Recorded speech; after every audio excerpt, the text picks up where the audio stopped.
After 38 years as a federal prosecutor, I thought I had seen every kind of predator that walks this earth. Gang leaders, white-collar criminals, corrupt politicians, but nothing, absolutely nothing, prepares you for the moment you watch your stepson-in-law open your insulin pen case and swap out your prescribed dose for what can only be described as a lethal injection. He wanted to put me in a diabetic coma to steal my fortune. Instead, I let him inject himself with his own weapon. 12 minutes later, he was seizing on the floor of Chicago's finest steakhouse, and I was just getting started. If you want to know how I turned the tables on the man who tried to murder me in front of my entire family, hit that like button and subscribe right now. Let me know in the comments where you are watching from. This is the story of how I prosecuted my most personal case yet, without ever setting foot in a courtroom. I stood near the floor-to-ceiling windows of Gibson's Steakhouse, looking out at the Chicago River reflecting the city lights below. It was my 65th birthday, a milestone I had honestly never expected to reach, given the stress of my career and my type 1 diabetes diagnosis 20 years ago. Behind me, 50 of my closest friends and family were gathered around tables draped in white linen, drinking overpriced wine and celebrating a life well lived. My wife, Patricia, had planned this dinner for months. She wanted it perfect. She wanted to show off our blended family, proof that second marriages could work, that stepchildren could become real children. But my eyes were not on the servers carrying out appetizers or the jazz trio playing in the corner. My eyes were locked on Derek Mitchell, the 34-year-old pharmaceutical sales representative who had married my stepdaughter, Amber, 3 years ago. I watched him with the same cold precision I once used when observing a defendant on the witness stand, looking for the tell, the crack in the facade, the moment when the lie reveals itself. He was standing near the coat check, looking at his phone. But every few seconds, his eyes would flick toward me, then toward the restroom hallway, where I had left my diabetes supply bag. It was a small black case containing my insulin pens, glucose monitor, and emergency supplies. I always brought it to restaurants because I needed to dose insulin before eating. Derek checked his watch. Then he did something that made my blood run cold. He pulled a small object from his inside jacket pocket. It was an insulin pen. Not just any pen, but the exact same brand and model I used. Humalog Quick Pen.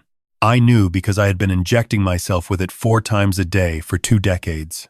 He glanced around once more, saw that no one was watching, and walked quickly toward the restroom hallway. I did not move. I did not call out. I simply counted to 10, then followed him at a measured pace, my footsteps silent on the plush carpet. I reached the hallway just in time to see him slip into the small alcove where the coat check girl kept guests' bags. My black diabetes case was sitting on the shelf where I had left it. Derek's hands were moving fast, unzipping the case, pulling out my insulin pen. Then I saw it. The swap. He pulled the insulin cartridge from my pen and replaced it with one from his pocket. The cartridges looked identical, but I knew the difference. Mine contained 100 units of Humalog. Whatever he was putting in was concentrated, possibly U-500 insulin, 5 times the strength. A dose of that would drop my blood sugar so fast my brain would shut down before I could call for help. I would slip into a coma right there at my birthday dinner. He would play the distraught son-in-law, calling 911, riding in the ambulance. By the time the doctors stabilized me, if they could, the brain damage would be done. I would be a vegetable, and he would be in position to do whatever he had planned next. I stepped back into the shadows before he could see me. My prosecutor's brain was already working, cataloging evidence, building a case. He had just committed attempted murder. But if I confronted him now, in this hallway, it was his word against mine. No witnesses, no proof. The insulin cartridges looked identical. He could claim I was confused, that my blood sugar was already low, that I was experiencing diabetic confusion. No, I needed to let this play out. I needed to give him enough rope to hang himself. Derek zipped up my case and put it back on the shelf. He slipped the original cartridge into his pocket and walked back toward the dining room, a satisfied smirk on his face. I waited 30 seconds, then approached the coat check. The young woman smiled at me. I asked for my bag. She handed it to me without question. I took it to the single-occupancy restroom and locked the door. My hands, which had cross-examined hundreds of lying witnesses without trembling, were steady as I opened the case. There it was, my insulin pen, looking perfectly normal. I unscrewed the cartridge. The liquid inside was clear, just like it should be, but the label on the cartridge had a tiny imperfection, a small scratch that had not been there this morning. This was not my insulin. I pulled out my phone and took photos, close-ups of the cartridge, the serial number, the scratch. Evidence. Then I did what Derek did not expect. I reached into the inside pocket of my own jacket and pulled out my backup insulin pen. I always carried two. Always. It was a habit born from 38 years of paranoia in a career where people regularly threatened to kill prosecutors. I took Derek's poisoned cartridge out of my pen and replaced it with a fresh one from my backup supply. Then I took the poisoned cartridge and did something that would have made my old evidence team proud. I carefully placed it into an empty pen body I kept as a spare. I made sure it was clearly marked, clearly distinct from my regular pen. Then I put that pen into a small plastic bag and tucked it into my jacket pocket. Chain of custody preserved. Now came the hard part, the performance. I flushed the toilet for authenticity, washed my hands, and walked back out into the dining room.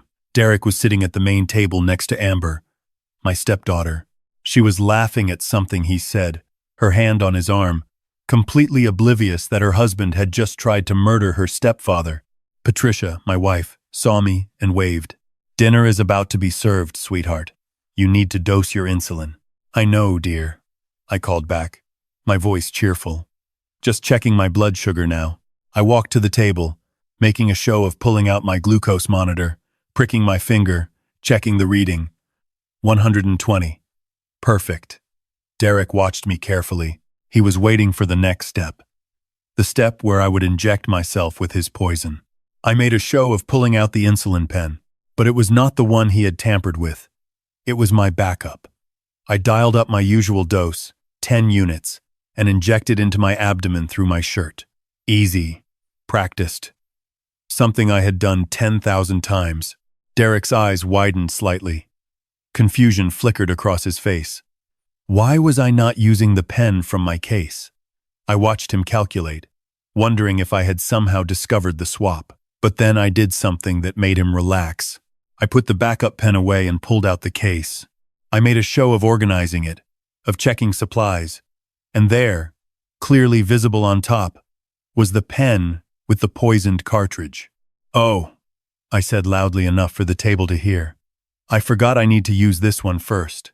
It expires next week. Hate to waste good insulin." I held up the poisoned pen. Derek's face went from confusion to relief to predatory satisfaction in the span of 3 seconds. He thought I was about to inject myself with the lethal dose. But I did not. Instead, I handed the pen to Patricia. "Honey," I said, "can you hold this for me? I need to run to the restroom one more time before dinner. Old man's bladder, you know." The table laughed politely. Patricia took the pen without thinking, setting it down next to her water glass. I excused myself and walked back toward the restroom. But I did not go inside. I stood in the hallway, watching through the gap in the decorative screen that separated the dining area from the corridor. Derek was sweating now. He leaned over to Amber and whispered something. She shook her head. He insisted. Then he stood up, excused himself, and walked quickly toward where Patricia had set the pen. He thought I had forgotten it. He thought it was just sitting there, a loaded weapon waiting to be picked up by some helpful family member who would bring it to me. I watched as Derek reached for the pen, but before he could grab it, a server approached with a tray of salads. Derek jerked his hand back, pretending to adjust his napkin. The server placed salads in front of each guest, including right where the pen was sitting. Derek sat back down, frustrated. I returned to the table. "Thank you, dear," I said to Patricia, picking up the pen. "Almost forgot this." I made a show of checking it, of dialing up a dose. Derek was staring at me now, unable to hide his anticipation. This was it. This was the moment I would inject the poison. But I did not inject myself. Instead, I turned to Derek. "Say, Derek, I know you work in pharmaceutical sales. Can you take a look at this pen? I think there might be something wrong with the cartridge. The liquid looks a bit cloudy. I handed him the pen. His face went pale. He took it with shaking hands. I do not think that is the case. Looking fine to me. Really? I insisted, leaning in close. Because I could have sworn I saw some precipitate forming. You know how dangerous that can be with insulin. Air bubbles. Contamination. Could kill a diabetic if they injected bad insulin. Derek's hands were trembling now. The pen felt like a live grenade in his grip. No. It is fine, really, Mr. Carson. Well, if you are sure, I said, reaching for it. I guess I will just go ahead and use it. Wait, Derek blurted out. Actually, you know what? Let me check it under better light. He stood up abruptly, the pen clutched in his fist. I will be right back. He walked quickly toward the restroom hallway. I counted to 5, then followed. When I rounded the corner, I saw him in the alcove, frantically trying to swap the cartridges again. But his hands were shaking so badly, he dropped the pen. It clattered to the floor. The cartridge popped out. Derek, I said, stepping into view. What are you doing? He spun around, his face a mask of panic. You said it looked cloudy. I thought maybe. You thought maybe you would swap it back? I finished his sentence. Put the harmless cartridge back in before I injected the poisoned one you put in this morning. The color drained completely from his face. I don't know what you are talking about. I pulled out my phone and showed him the photos. Time-stamped images of the scratched cartridge. The serial number that did not match my prescription records. You made one mistake, Derek. You assumed I would not notice. But I have been a diabetic for 20 years. I know my insulin, like you know your lies. Derek's mouth opened and closed like a fish. Then something shifted in his eyes. Desperation turned to calculation. He looked at the poisoned cartridge on the floor, then at me. Before I could react, he snatched it up, popped it back into the pen body, and jabbed it against his own thigh. He pressed the plunger. He injected himself. What are you doing? I shouted, genuinely shocked. Derek pulled the pen away and threw it against the wall. It shattered. Then he pointed a shaking finger at me. You tried to poison me. You swapped my insulin pen. You are crazy. You are trying to kill me because you never wanted Amber to marry me. He was yelling now, loud enough that people in the dining room could hear. Within seconds, servers and guests were rushing toward the hallway. Patricia appeared, her face white with shock. Derek stumbled, grabbing the wall. Help, he gasped. He poisoned me. The old man finally snapped. Then, exactly as I had predicted, his blood sugar began to crash. The concentrated insulin hit his system like a freight train. He was not diabetic.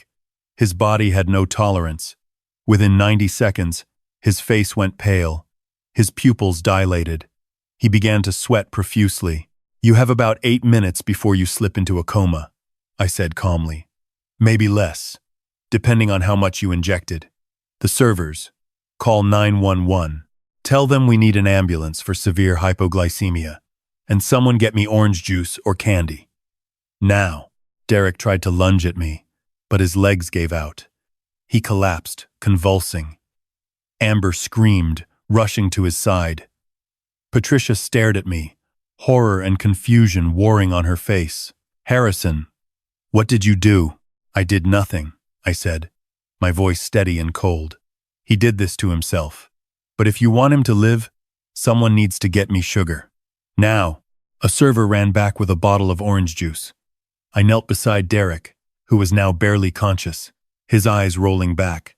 I forced the juice between his lips, tilting his head so he would not choke. Swallow, I commanded. If you want to live, swallow. Some primal survival instinct kicked in. He swallowed. Then again, I poured half the bottle down his throat, the sugar racing to counteract the insulin overdose. But it was not enough. He needed glucagon, the emergency hormone injection that reverses severe hypoglycemia. Fortunately, I always carried one. I pulled the red case from my jacket pocket, broke the seal, and jabbed the needle into his thigh. The glucagon flooded his system. The convulsions slowed.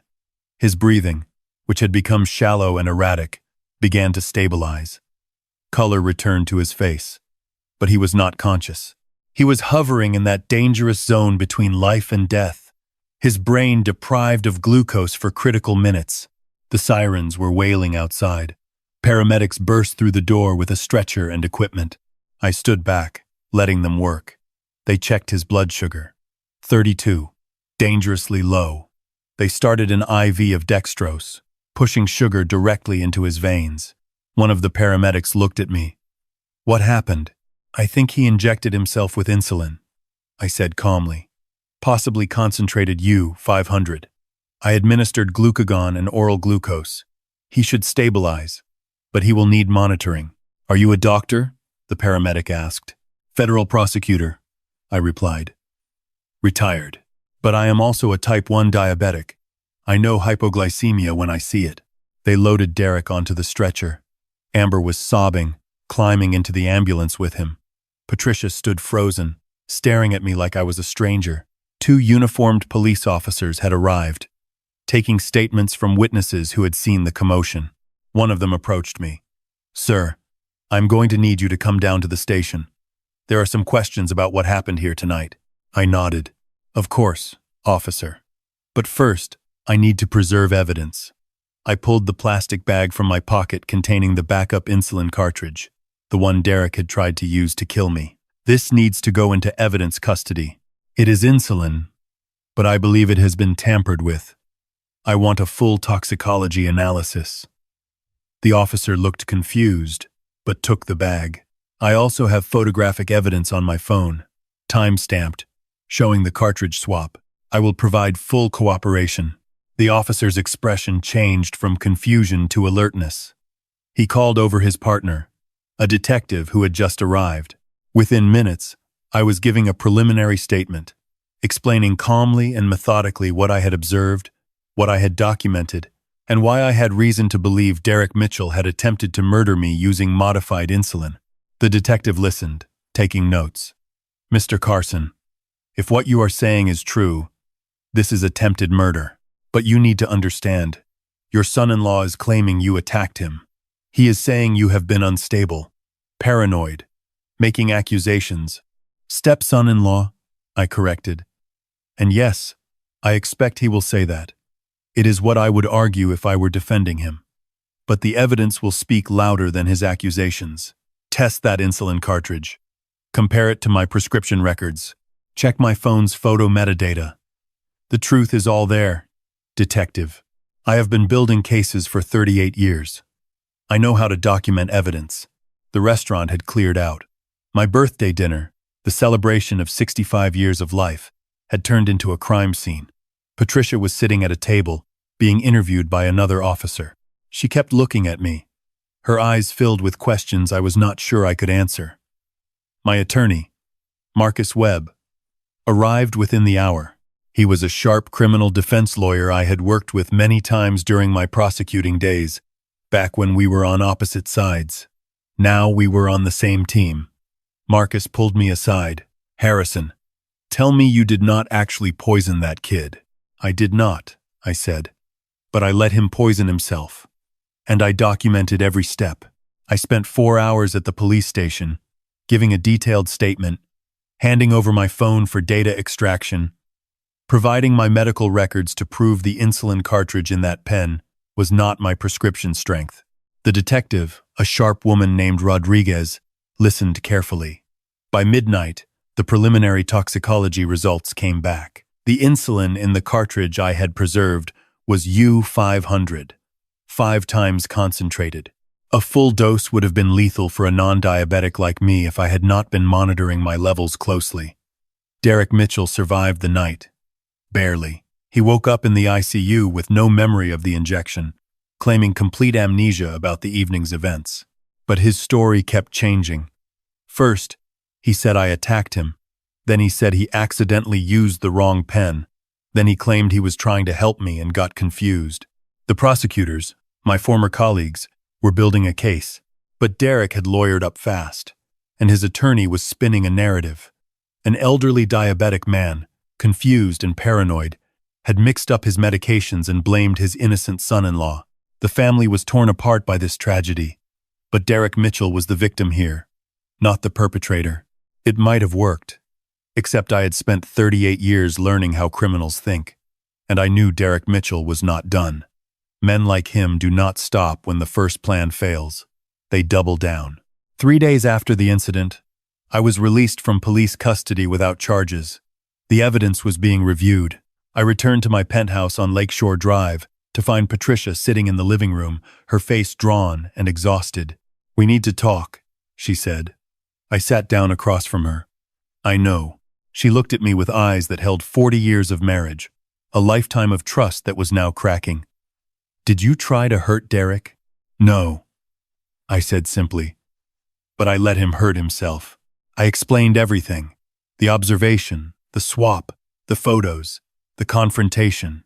I told her about the concentrated insulin, about Derek's plan to put me in a coma. She listened without interrupting, her hands clasped tightly in her lap. When I finished, there was a long silence. Then she said, "Why would he do that? What could he possibly gain?"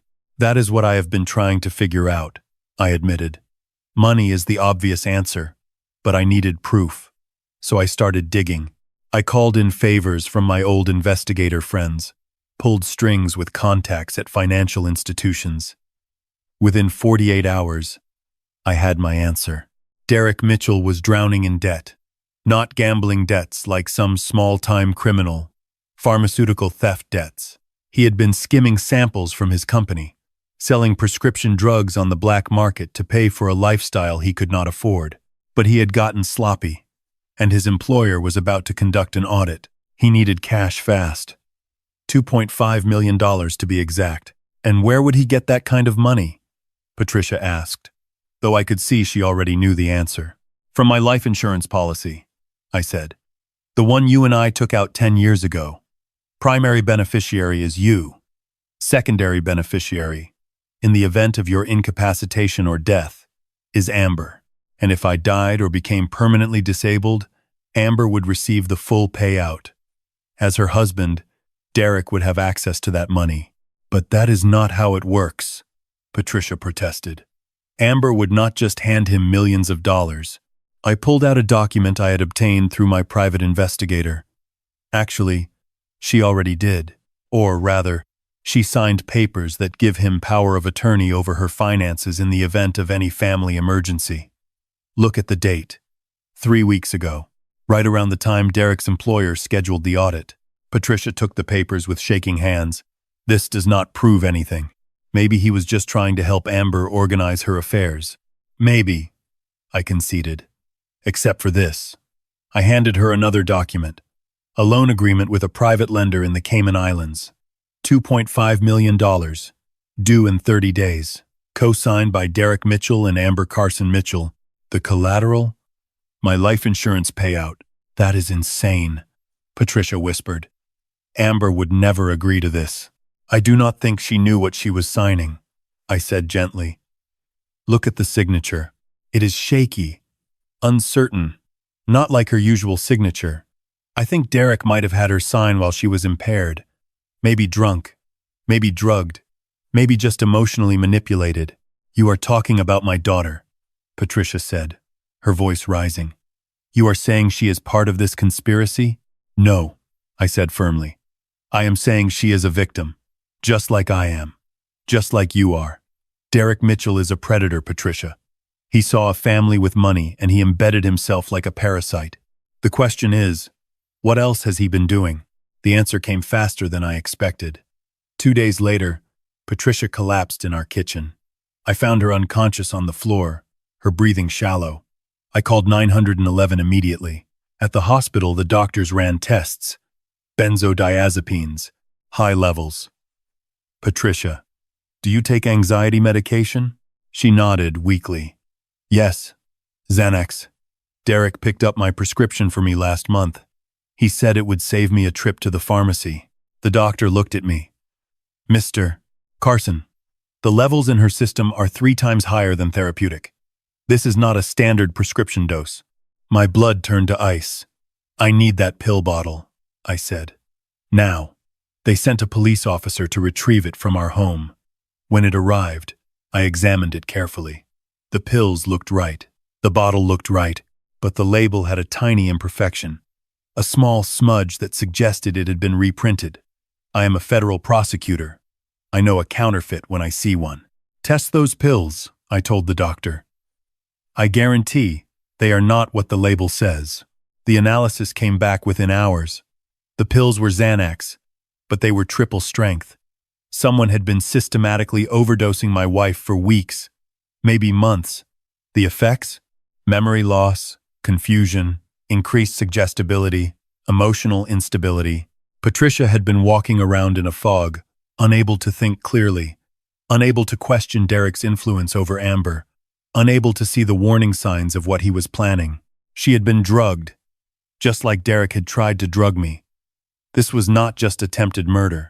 This was a long-term campaign of chemical manipulation designed to isolate me, to turn my own family against me, to make me look paranoid and unstable while he positioned himself to take everything.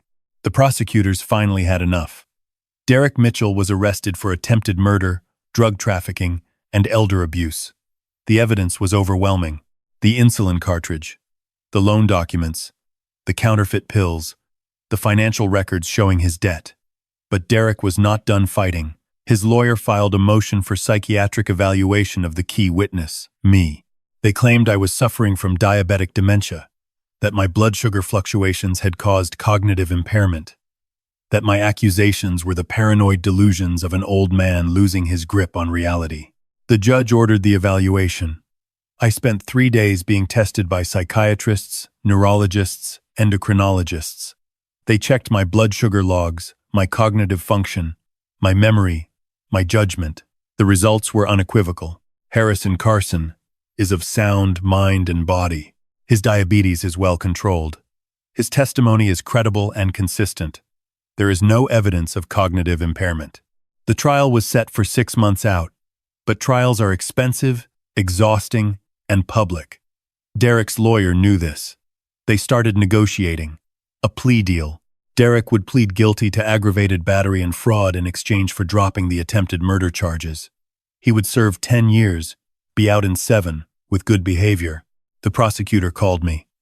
Mr. Carson, I know this is not the outcome you wanted, but it is guaranteed. We take it to trial. There is always a chance a jury believes his story. 10 years is real time. It is justice. I thought about it for exactly 3 seconds. No deal, I said. We go to trial. I want him exposed. I want every detail of what he did to come out in open court. I do not want a quiet plea. I want a public reckoning. The prosecutor sighed. You are risking everything on a jury verdict. You know that, right? I have been risking everything my entire career, I replied. One more time will not kill me. And if I am wrong, at least I went down fighting. The trial lasted 3 weeks. Derek's defense was predictable. The confused old man narrative. The loving son-in-law just trying to help. The tragic misunderstanding that spiraled out of control. But I had spent 38 years in courtrooms. I knew how to present evidence. I knew how to tell a story. And when I took the stand, I did not just testify. I prosecuted. I walked the jury through every step. The observation, the documentation, the photos with timestamps, the insulin analysis, the financial records, the systematic drugging of my wife. I showed them the pattern, the premeditation, the cold calculation of a man who saw my family as nothing more than a payday. Derek's lawyer tried to break me on cross-examination. Mr.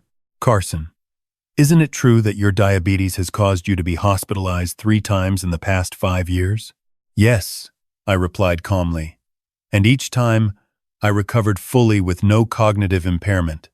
Unlike your client, who injected himself with insulin, he was not prescribed and nearly died from his own stupidity. The courtroom gasped. The judge sustained the objection to my editorial comment, but the jury had heard it. The deliberation took 4 hours. When they returned, the forewoman stood. We find the defendant guilty on all counts. Attempted murder in the first degree, aggravated battery, elder abuse, drug trafficking, fraud. Derek Mitchell was sentenced to 25 years without parole. As they led him away, he looked at me one last time. His eyes held no remorse, only rage. "You ruined my life, old man." "No, Derek," I replied. "You ruined your own life. I just made sure you paid for it." Patricia and I spent the next year in therapy, rebuilding trust, clearing the drugs from her system, helping Amber understand that she had been a victim, not a co-conspirator. It was hard work. Some days, it felt impossible, but slowly, the fog lifted. The woman I had married 40 years ago came back. Not exactly the same trauma changes you, but she was there, clear-eyed and present. Amber divorced Derek while he was in prison. She moved back home for 6 months, then found her own apartment. She is working now, managing a small art gallery, supporting herself. I lent her the deposit, but she insisted on paying me back with interest. She is learning to stand on her own. As for me, I did one final thing. I changed my will. The bulk of my estate now goes to a trust that funds programs for victims of financial elder abuse. Patricia and Amber each receive a stipend, enough to live comfortably but not lavishly. The rest goes to helping other families who have been targeted by predators like Derek Mitchell. I am 66 now. 1 year past that birthday dinner that almost killed me. I manage my diabetes carefully. I check my insulin religiously. I never let anyone else handle my medications. And I have learned something that 38 years as a prosecutor never quite taught me. The most dangerous criminals are not the ones in dark alleys with guns. They are the ones who sit at your dinner table, who call you family, who smile while they measure your coffin. Trust is not something you give freely. It is something you verify, constantly, rigorously, without apology. I raised my evening insulin pen, checked the cartridge one more time, and injected my dose. The liquid was clear, the dose was correct, and I was alive. I walked to the window of my penthouse and looked out at the Chicago skyline. The city glittered in the darkness, a million lights hiding a million secrets. "Stay vigilant," I whispered to myself. Because the moment you stop watching is the moment they strike, and I will never stop watching again. If you learned something from my story, hit that subscribe button. If you have ever dealt with a family member who betrayed your trust, let me know in the comments. Sometimes the hardest battles are the ones fought at your own dinner table, and sometimes survival is the only justice you need.